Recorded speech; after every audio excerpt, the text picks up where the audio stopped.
स्वागत है आपका अपने YouTube चैनल डिजिटल कबीर में। तो गाइस कैसे हैं आप सब लोग। आई होप कि आप सब लोग अच्छे ही होंगे।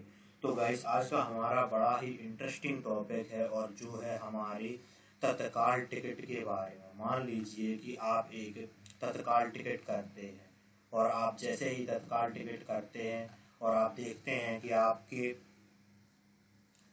जो आपने जो खोला है तत्काल कोटा उसमें आपके लिए सीटें अवेलेबल दिख रही हैं और आप थोड़े जैसे ही आप अपनी डिटेल को भरते हैं और पेमेंट तक जाते हैं और जैसे ही आप पेमेंट करते हैं तो आपको दिखता है कि आपकी सीट बुक नहीं हो पाई है। इसके पहले आपका जो है वो सीटें बुक हो चुकी हैं, जिससे कि आपका टिकट वेटिंग में चला गया है। तो अब आप क्या करेंगे?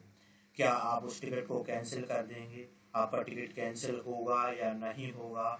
मान लीजिए आप अगर टिकट कैंसिल करते हैं तो आपका कितना पैसा वापस आएगा, या फिर आप टिकट कैंसिल नहीं करते हैं तो फिर आपका पैसा वापस आएगा या फिर नहीं आएगा, या फिर वो आपका टिकट वेटिंग में होने के बाद अपने आप कैंसिल होगा या नहीं होगा। इन सभी इंटरेस्टिंग टॉपिक के बारे में हम लोग जानने वाले हैं।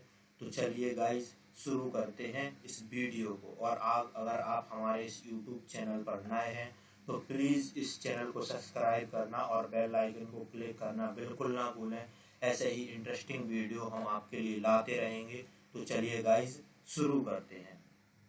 तो गाइस सबसे पहले मैं आपको दिखा देता हूँ कि मैंने जो टिकट बुक किया था उसका क्या हुआ। देखिए मैंने ये जो टिकट है इसको मैंने बुक किया था मेरठ से झांसी के लिए। तो जैसे ही मैंने तत्काल कोटे को खोला और मैं टिकट बुक कर रहा था उसमें 104 सीटें अवेलेबल थी गाइस, और मैंने सिर्फ और सिर्फ 30 सेकंड के अंदर इस डिटेल को भरने के बाद जैसे ही मैंने पेमेंट किया, पेमेंट करने के बाद जो मेरे सामने मैसेज आया और मैंने अपनी हिस्ट्री में चेक किया तो मेरे टिकट्स तो बुक हो चुका था, लेकिन मेरा जो वो कंफर्म नहीं हुआ था, वेटिंग में चला गया था। तो अब मैं क्या करता? मैंने सोचा कि अब मैं क्या करूं, मुझे इसके बारे में कोई भी जानकारी नहीं थी। तो फिर मैंने सबसे पहले IRCTC की ऑफिशियल वेबसाइट पर जाकर इसके बारे में जानकारी ली। उसके बाद मैंने 139 पर कॉल किया और मैंने कस्टमर से जाना कि अगर आपने तत्काल टिकट किया है तो आपके पैसे वापस होंगे या नहीं होंगे। तो गाइस मुझे वहां से पता चला कि आपने जो तत्काल टिकट किया है, अगर मान लीजिए कि आपने तत्काल टिकट किया है तो आपका वेटिंग में गया। तो सबसे पहले तो हमको ये देखना बहुत ज़रूरी है कि आपने तत्काल टिकट किया हुआ है, आपका टिकट वेटिंग में चला गया तो आपकी वेटिंग कितनी हुई है। मान लीजिए कि जैसे कि मैंने यहाँ पर देखा था तो मेरी जो वेटिंग थी वो 31 या 32 के समथिंग वेटिंग हुई थी। तो मैंने सोचा कि ये कंफर्म होगा या नहीं होगा, तो मैंने उसको ऐसे ही रहने दिया।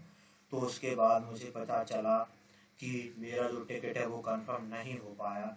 तो अब मैंने सोचा कि इसके पैसे वापस आएंगे या नहीं आएंगे। तो उसके लिए भी मैंने थोड़ा सा वेट किया और फिर से मैंने इसके बारे में पहले ही जान लिया था कि मेरा टिकट जो है वो कैंसिल होगा या नहीं होगा।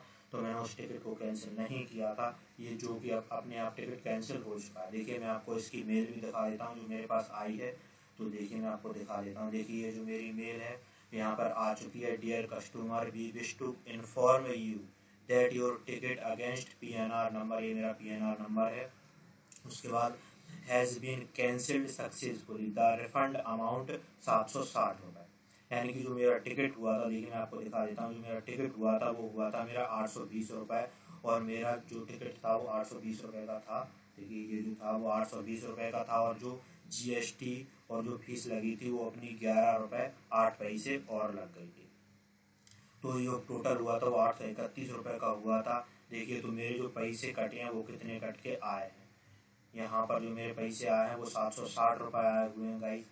तो इसके लिए आपको कोई भी घबराने की ज़रूरत नहीं है। अगर आप तत्काल में टिकट करते हैं और आपके साथ में ऐसा कुछ भी होता है तो गाइस, अगर मान लीजिए आपकी जो टिकट है वो आपने किया है, अगर आपकी 10 या 15 की समथिंग वेटिंग आती है तो गाइस आप उसको बिल्कुल भी कैंसिल मत कीजिएगा, क्योंकि वो आपका टिकट जहाँ तक है 99% कन्फर्म होने के चांसेस रहते हैं। अगर आपने ज़्यादा वेटिंग गई है तो आप उसको पहले ही कैंसिल करने के बाद दोबारा टिकट बुक कर सकते हैं या फिर दूसरे दिन ट्राई करके देख सकते हैं। तो आपके जो पैसे होंगे आप कैंसिल कर देंगे तो आपके पैसे 2 या 3 दिन में वापस आ जाएंगे। और अगर आपको जाना ही कोई दिक्कत है, देखिए यहाँ पर कस्टमर सपोर्ट नंबर भी दिया गया है, इस पर सिंपली आप कॉल करके कस्टमर से बात कर सकते हैं, जो भी 24/7 कस्टमर अवेलेबल है। तो आप कभी भी इस पर फ़ोन लगा करके बात कर सकते हैं। तो आई होप कि आपको थोड़ा बहुत इसके बारे में नॉलेज आई होगी। अगर नॉलेज आई है तो प्लीज़, अगर आपके लिए ये वीडियो हेल्पफुल रही है तो प्लीज़ गाइस चैनल को सब्सक्राइब कीजिए, लाइक कीजिए, शेयर कीजिए, जिससे कि जो भी लोग तत्काल टिकट करते हैं और उनको इसके बारे में पता नहीं है तो आप वो यहाँ से आकर के अपनी सॉल्यूशन, अपनी समस्या का सॉल्यूशन ढूंढ सकते हैं। तो घबराने की बात नहीं है। आप कोई सा भी टिकट करते हैं आपके सिर्फ और सिर्फ 60 रुपये ही कटते हैं तत्काल टिकट में, और 11 रुपये जो है वो अलग से चार्ज लग जाता है, जो कि अपन बैंकिंग या भीम जो जिससे भी करते हैं अपन उसका जो चार्ज होता है। तो आई होप गाइस कि मेरी ये वीडियो आपको पसंद आई होगी। अगर पसंद आई है तो प्लीज़ इसको शेयर कीजिएगा, जिससे कि जो भी लोग हैं वो परेशान ना हो सकें। और अगर आपको ज़्यादा ही दिक्कत है तो आप 139 पर कॉल लगा करके उस टिकट के बारे में जान सकते हैं और कस्टमर केयर से सपोर्ट कर सकते हैं। तो thanks for watching and bye bye guys.